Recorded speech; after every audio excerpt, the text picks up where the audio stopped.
Okay, so we arrived at the hotel Au Comte d'Ornon in the afternoon, and we were one of the first guests there. She'd reserved the space for me, which was a non-Tesla charging space on the right, and then later on, as you can see, there's a Tesla in the Tesla point to the left, very close to the motorway.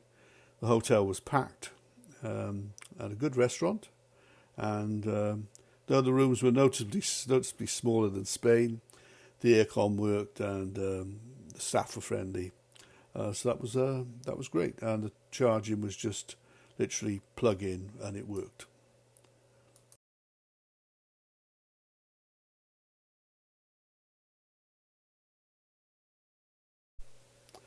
So getting close to home now. We could have driven all the way home, but we weren't in a great rush and things had gone okay. So we decided just to go up to the hotel, the original in Nantes.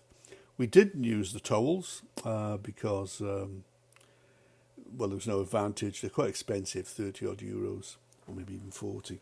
So we took the N10, which was dual carriageway nearly all the way to Niort, and then we went through some back lanes and we ended up in Fontenay Le Comte, not at the hotel where we'd stayed before, but to stop at the rapid charger.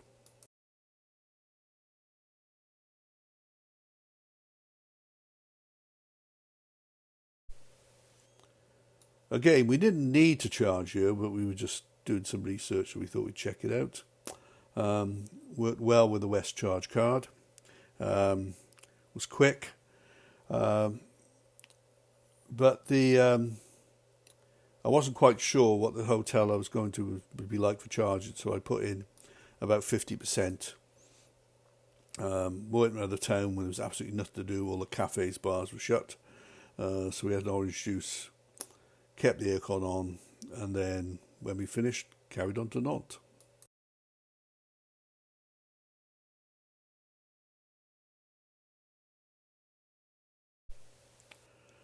Okay, we got to Nantes, to this hotel, the Originals. It was fine, apart from the fact the gate was locked and there was nobody working there till 5 o'clock. So we had to go to a nearby McDonald's, sit by, have an orange juice. Tried to find somewhere to get the car wash, but it was Sunday in France, so everywhere was closed. And eventually we got in about 4:45.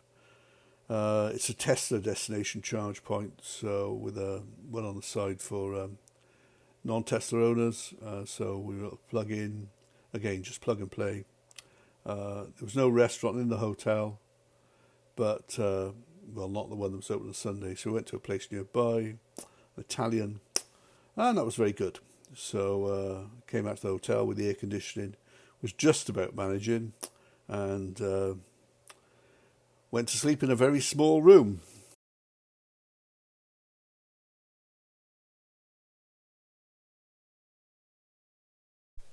So, not much to say here really. We left in the morning, head off home, back the same route, so up to Lorient on the motorway, and then just on the normal roads with the 80 km/h speed limit, so got back with plenty of spare capacity, and that was it really.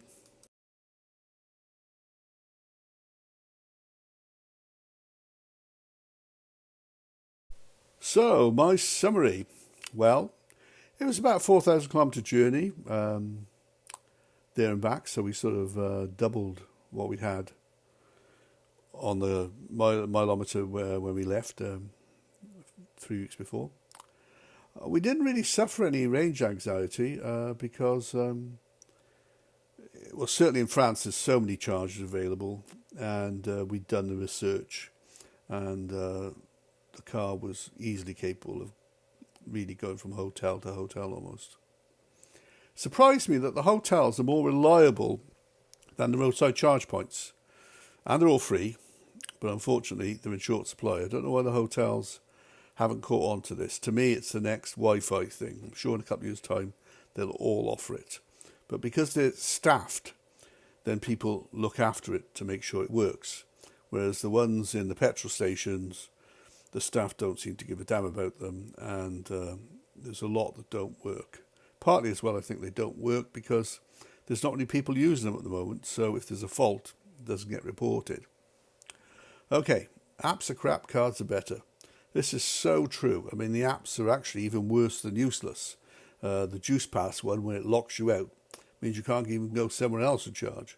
So the RFID cards, which I'm building a large collection now, are better. But even better than that is the one odd one or two we found, which you'll just take the contactless card.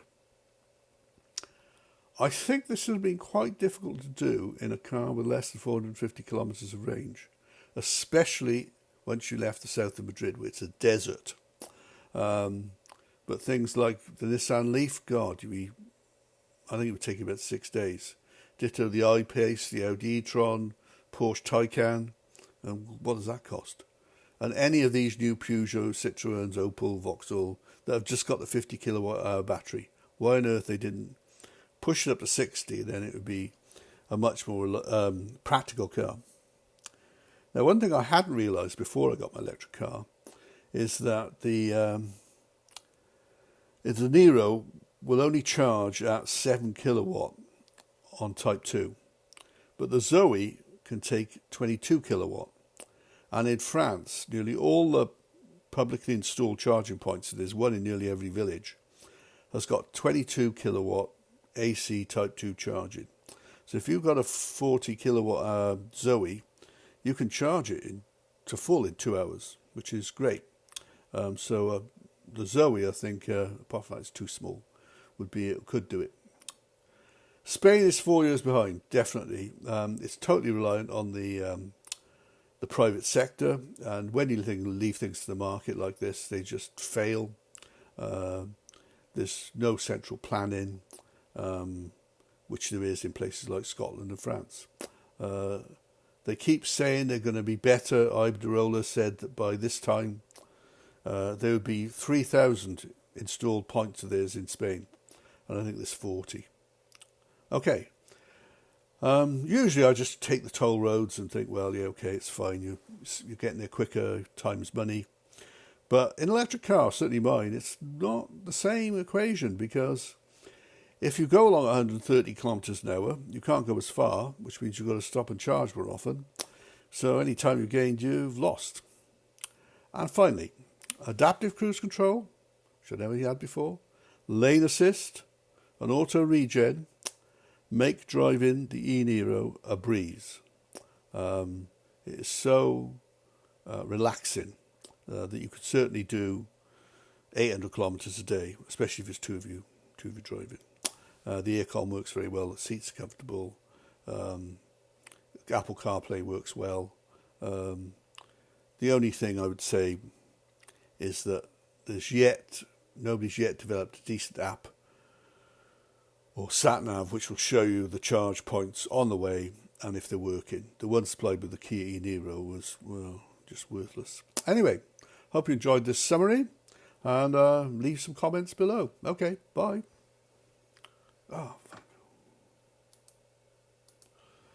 fuck.